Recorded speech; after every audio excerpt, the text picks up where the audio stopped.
Okay, let's talk about code optimization. Basically, it's all about making your code run smoothly and efficiently. Think of it like tuning an engine. You want to get the best performance without sacrificing reliability or readability.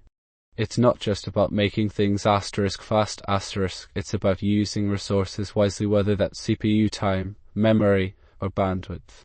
Optimization improves user experience by speeding up load times and interactions, helps your applications scale better when they need to handle more users, and reduces resource consumption, which is important for both server cost and device battery life.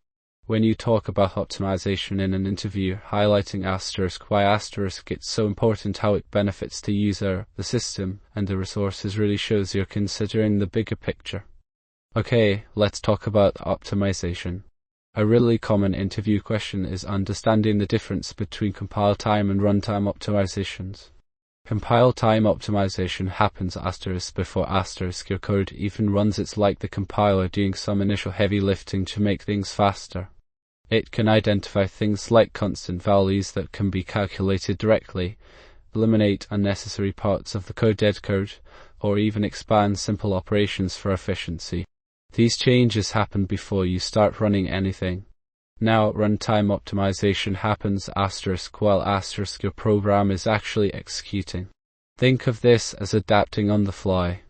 Techniques like JIT compilation translate code to a more efficient form during execution. Garbage collection is tuned for speed, and algorithms can dynamically adjust based on what they're seeing. The key takeaway is that compile time optimizations are great for a general boost, while runtime optimizations provide much greater flexibility when dealing with changing conditions. Okay, so when we're talking about optimizing code performance, and it's a really common topic in interviews, let's start with the big picture. It all comes down to making your code run faster and use less memory. One of the most important things is choosing the right algorithm. Think about how efficient an approach is before you jump into coding. Then, consider your data structures. Are you using the best tools for the job? Loop optimization is another key area. We want to avoid doing things needlessly. Caching frequently used information can also make a huge difference. Finally, always be aware of memory management, especially in languages where you have more control over how memory is handled. Okay, so when you're tackling performance issues, the first step is figuring out where those problems are hiding. There are a bunch of different ways to do this. Start with tools. Profilers will show you exactly which parts of your code are taking up the most processing time. Logging and monitoring can give you clues about slow database queries or network activity. And always take a look at your database queries. Inefficient SQL can really drag things down.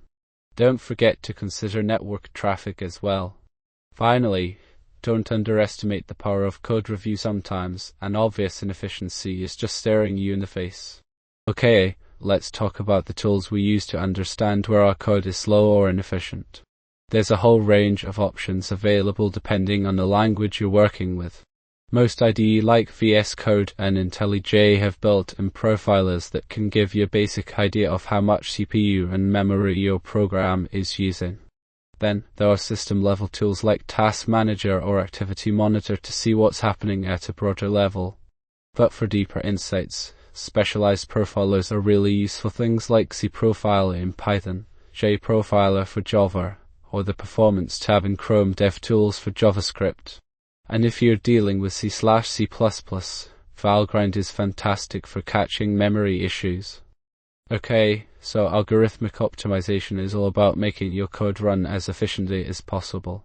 Think of it like this: you want your program to solve the problem quickly and use resources wisely. In interviews, they'll definitely test if you understand this concept. It shows you're thinking about performance beyond just getting something that works. Let's look at a simple example: finding duplicates in an array. The first approach we might initially write is pretty straightforward, but quite slow for large arrays. We can improve this dramatically by using data structures like hash tables, which allow us to check if an element has been seen before much more quickly than comparing every pair of elements. Okay, let's talk about something really important for writing efficient code: time complexity. Basically, It's a way to measure how long an algorithm takes to run as the amount of data you give it gets bigger and bigger. We don't care about the exact number of operations, we want to know how quickly those operations will grow.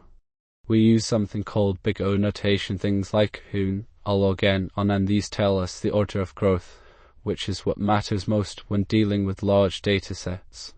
For example, accessing an element in a regular array takes constant time, so it's soon. Binary search is much faster for larger arrays because its runtime grows logarithmically. Okay, let's talk about space complexity. Simply put, it's all about how much memory a program uses while running. The total amount of space needed as the size of the input grows. It's like asking, how big is my program shadow? Unlike time complexity, which concerns itself with how long things take, space complexity focuses on how much memory we're using. We use big O notation just like for time complexity to describe this growth. It helps us understand how the memory usage scales as our input gets larger. You really want to pay attention to space complexity when you're working with huge datasets, or if you know your program has a limited amount of RAM, which can happen in things like embedded systems, so think about that extra storage you're using for temporary variables and data structures. Okay, let's talk about optimizing recursive functions, a really common interview question. The first thing you want to do is really understand what the function does and pinpoint those essential base cases. These are your stopping points for the recursion. Then there are two main optimization strategies: memoization, which is like remembering past calculations, especially helpful with dynamic programming. And then there's dynamic programming itself, building up the solutions step by step from simpler subproblems. Finally, if you're seeing a really deep recursion that might be causing problems, don't hesitate to explore whether an iterative approach could give you better performance. Okay, let's talk about memoization. It's a really clever trick to speed up your code, particularly when you have recursive functions. Basically, it's like having a super smart memory for your function calls. When a function is called with the same inputs repeatedly, instead of recalculating the result every time, memoization remembers and reuses the previously calculated answer. It does this by storing results in something like a dictionary key-value store, really using the input arguments as keys. Think about calculating Fibonacci numbers. You'll see how much faster it becomes once you start caching those values. It's especially helpful with recursive problems that have overlapping subproblems. Okay, let's talk about lazy loading. It's a really smart technique for optimizing websites. Basically, it means we don't load everything on a page at once when someone first visits. Instead, we hold off on loading some images or scripts until they are actually visible to the user as they scroll down. It speeds up that initial load time dramatically, which makes a huge difference for your website's performance and how quickly it loads. It also helps users with slower internet connections by only downloading what's needed at the moment. And finally, it reduces the amount of data transferred, less bandwidth used. When you talk about this in an interview, emphasize how it directly improves user experience and contributes to a faster, more efficient website. Okay, let's talk about loop unrolling. It's a clever optimization that compilers use to speed up loops. Basically, it takes the body of a loop, the code inside the for or while statement, and replicates it multiple times within a single iteration. Think of it like copying and pasting the loop instructions repeatedly. For example, if you have a small loop that just calculates something based on an index, unrolling can significantly reduce the number of times the loop control structure needs to be executed. It's most effective for loops with few iterations and when accessing data in a way that's good for the CPU cache. However, don't try to manually unroll loops yourself, let your compiler handle it. The goal is to make memory access more efficient and reduce overhead. Okay, let's talk about memory leaks. They're a sneaky problem that can really slow down your applications over time. Basically, it happens when your program keeps holding onto memory without ever letting it go back to the system. This is like constantly borrowing things and never returning them.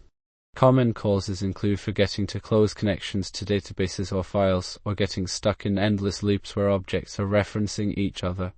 To combat this, we can use techniques like RAI for resource management, a really good practice, and employing weak references when they're helpful. Thus, regularly reviewing your code and using memory profilers will help you spot any leaks before they become major headaches. Okay, let's talk about dead code elimination, a really important concept in writing clean, efficient code. Basically, it's any part of your program that never gets run. Think of it like having instructions in a recipe that you just don't use for the dish you're making. It adds clutter and makes things harder to follow. Eliminating dead code improves readability, can give you a tiny performance boost, and reduces potential bugs. You might find unreachable if statements, unused functions or variables, or code in branches of conditional logic that never actually get executed. Identifying and removing this stuff makes your codebase much healthier. Let's talk about caching. It's a huge deal when it comes to optimizing code and improving performance. Essentially, caching is like having a shortcut for frequently used information. When you request something that's already in the cache, your application doesn't have to go all the way back to the original source to get it. This speeds things up dramatically, reduces the load on your servers, and ultimately gives users a much smoother experience. There are several different types of caching: browser caching, server-side caching, and using content delivery networks, each designed for specific situations.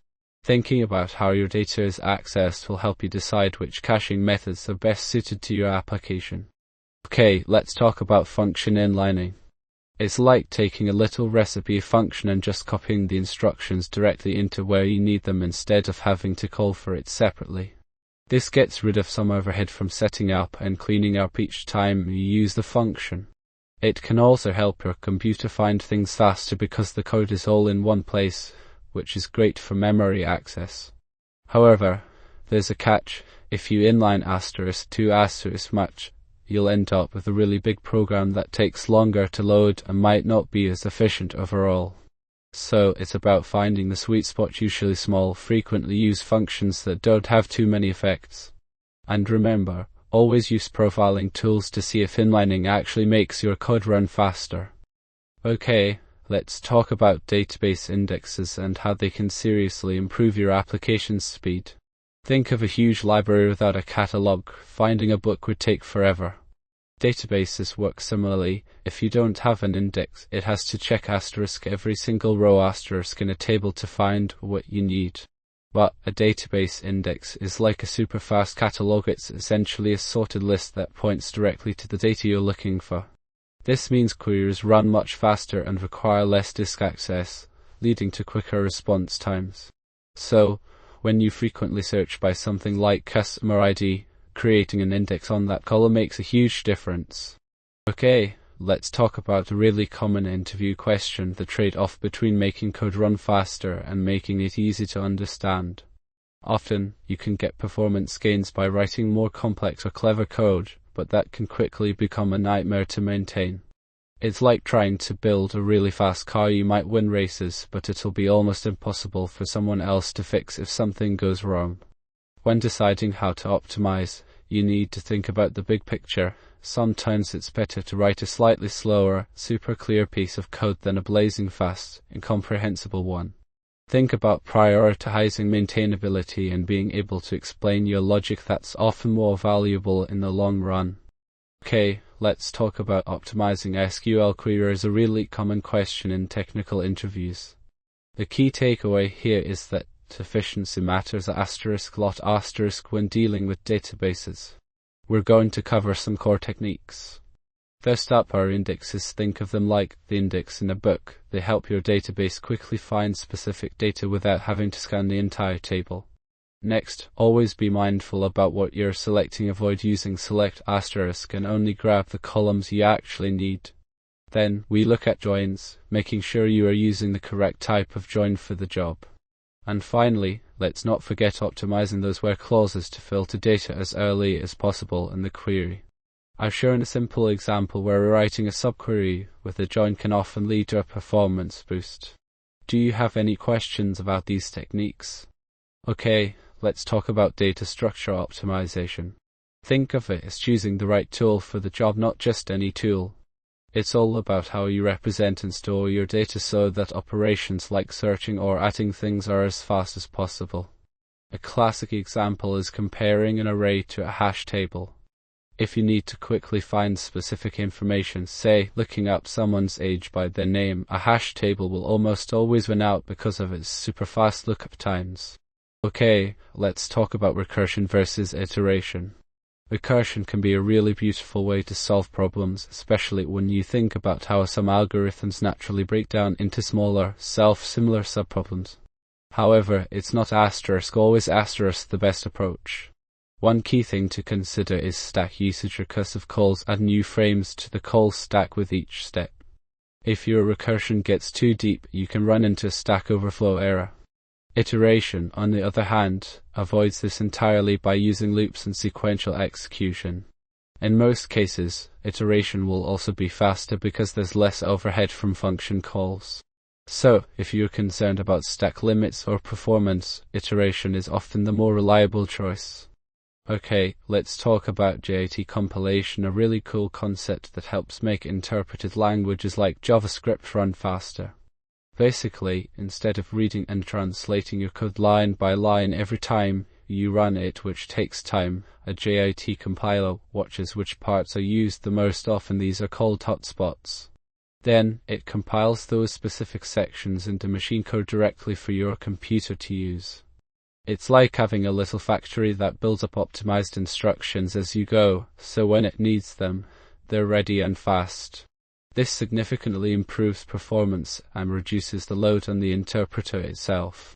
Okay, so let's talk about how multithreading can really level up your application's performance. Imagine you have a single chef trying to cook an entire restaurant's meal all by themselves. That's essentially what a single-threaded program is doing. Multithreading is like adding more chefs to the kitchen. It allows different parts of your code or different tasks to be done at roughly the same time, especially if you have a computer with multiple cores. This can dramatically reduce how long things take to complete and make your application feel much faster and smoother for users. Okay, let's talk about load balancing. Basically, it's like a traffic cop for your web application. Instead of having all the requests go to just one server, which can cause problems if that server gets overloaded, a load balancer spreads those requests out across multiple servers. This makes things much more reliable. If one server goes down, others are ready to step in and keep serving users. It also speeds up everything because no single server is struggling with too many requests at once, leading to faster response times. There are different types of load balancers. Some are dedicated hardware appliances, while others run as software on your servers or are provided by cloud services. Now let's move on to discussing scaling strategies. Okay, let's talk about startup time, how quickly your app gets up and running. It's a huge deal for users. Nobody wants to wait around. We can tackle this with several techniques. First, think about lazy loading. Only load things when the user needs them, not all at once. Next, code splitting lets you divide your application into smaller pieces, so it only loads what's required for each part.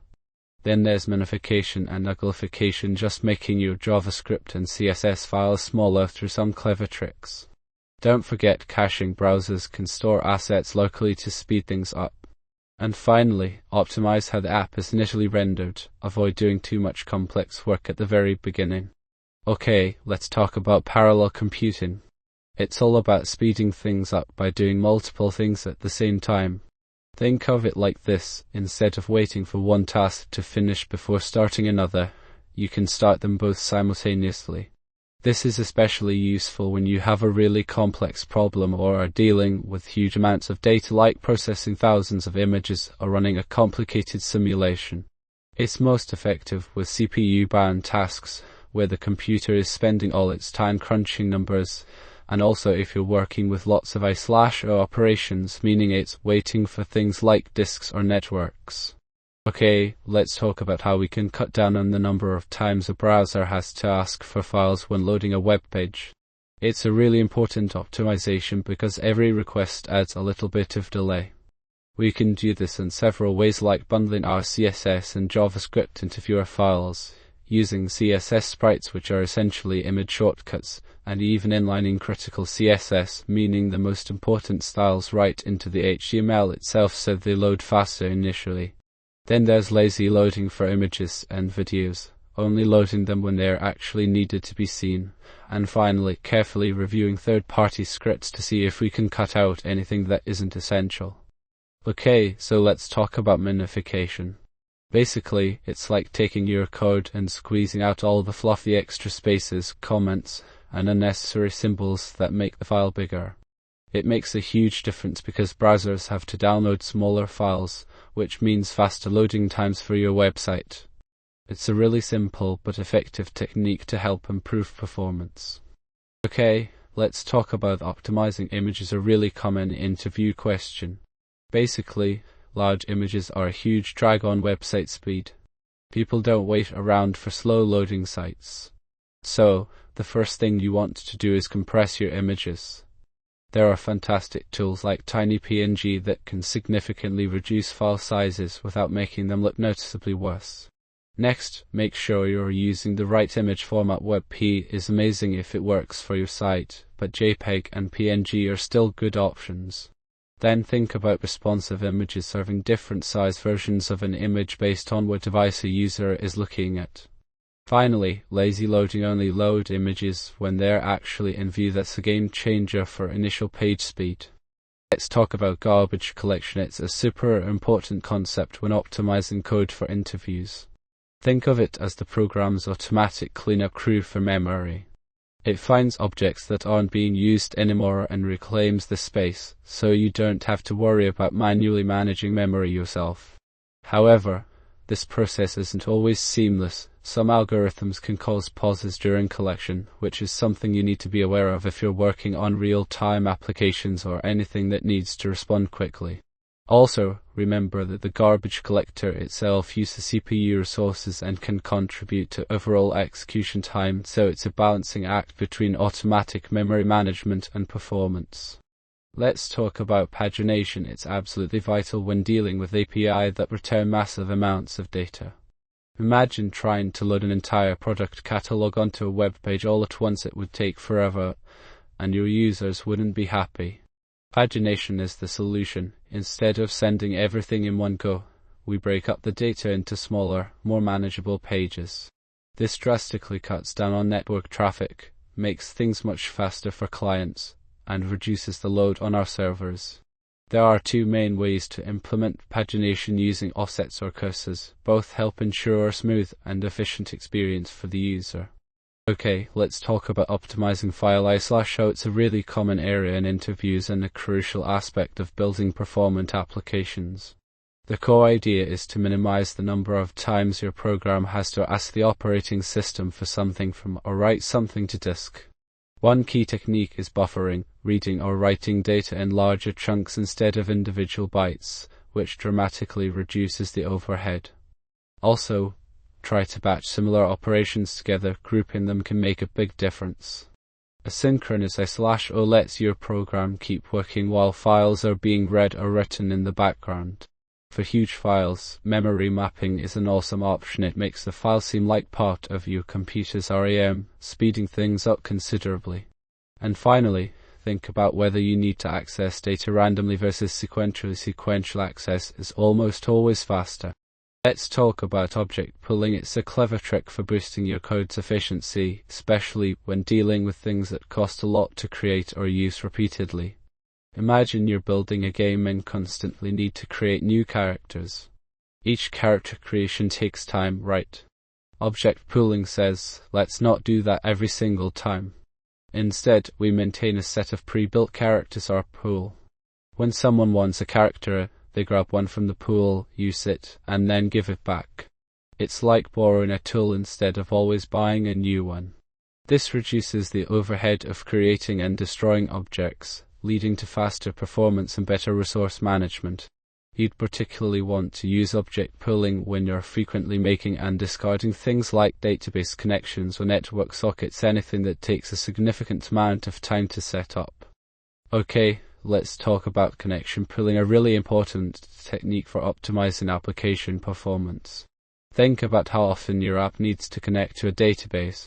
Every single time you need to fetch or save data, it involves setting up that connection. That takes time and resources. Connection pooling is like having a team of pre-established connections ready to go. Instead of creating a brand new connection for each request, which can be pretty slow, your app just grabs one from the pool when it needs it. When it's done, it returns it back to the pool so someone else can use it. This dramatically reduces overhead and speeds up response times because you're not constantly battling with creating and closing connections. Okay, let's talk about how to make our front-end code run really well. It's all about making sure things load quickly and smoothly for the user.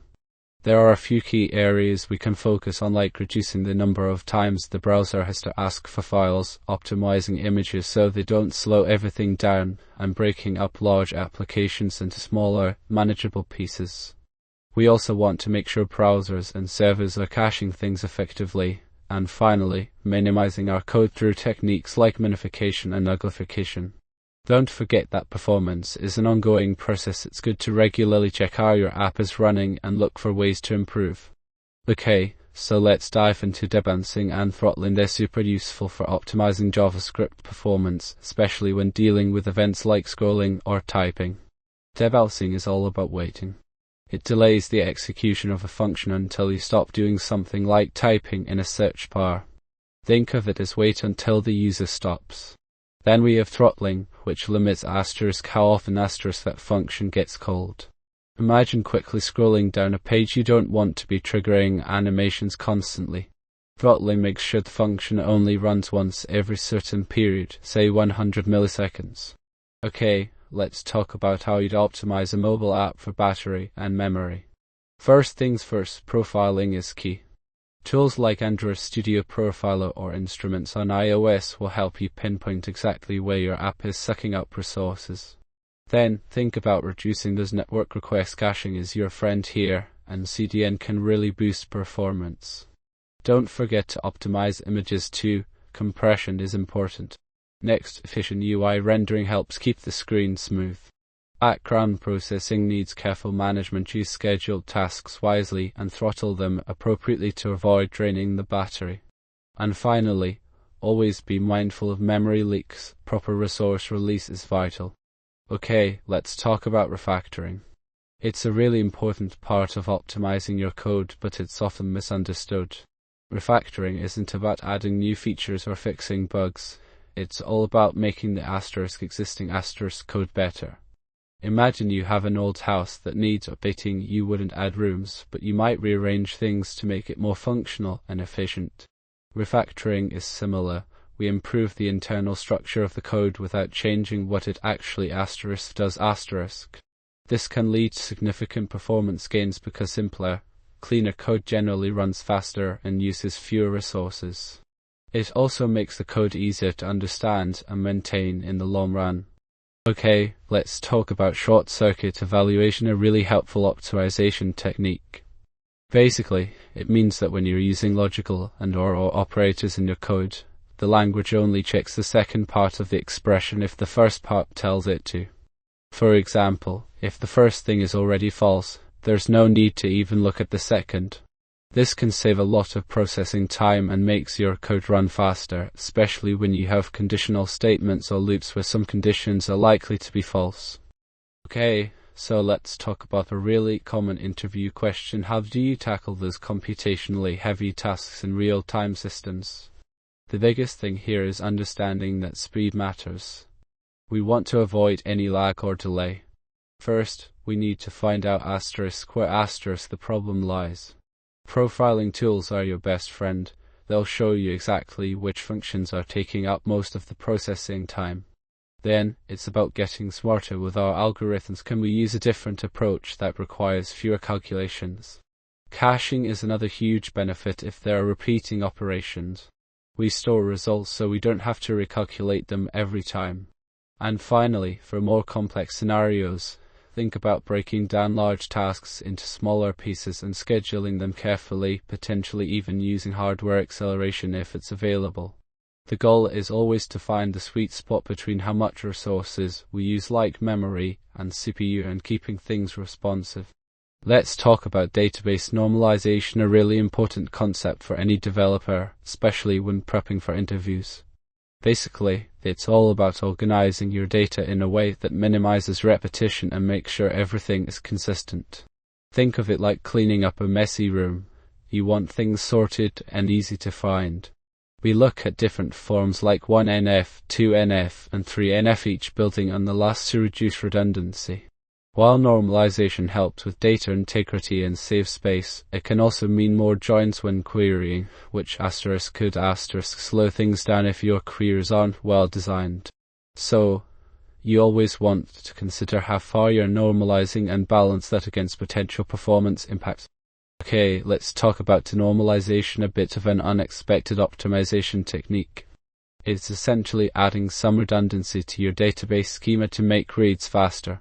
Think about it this way: if you frequently need to combine data from several tables through joins, those joins can actually slow things down, especially with huge amounts of information.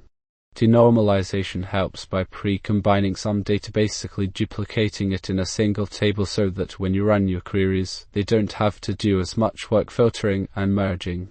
It's really useful for applications where you're mostly reading data like reports or dashboards and updates are infrequent.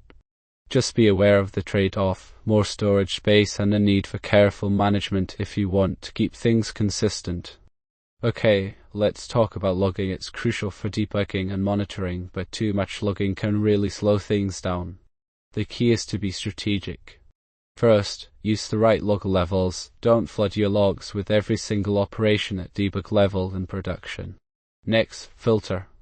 Only log what's truly important, maybe user ID or specific error codes.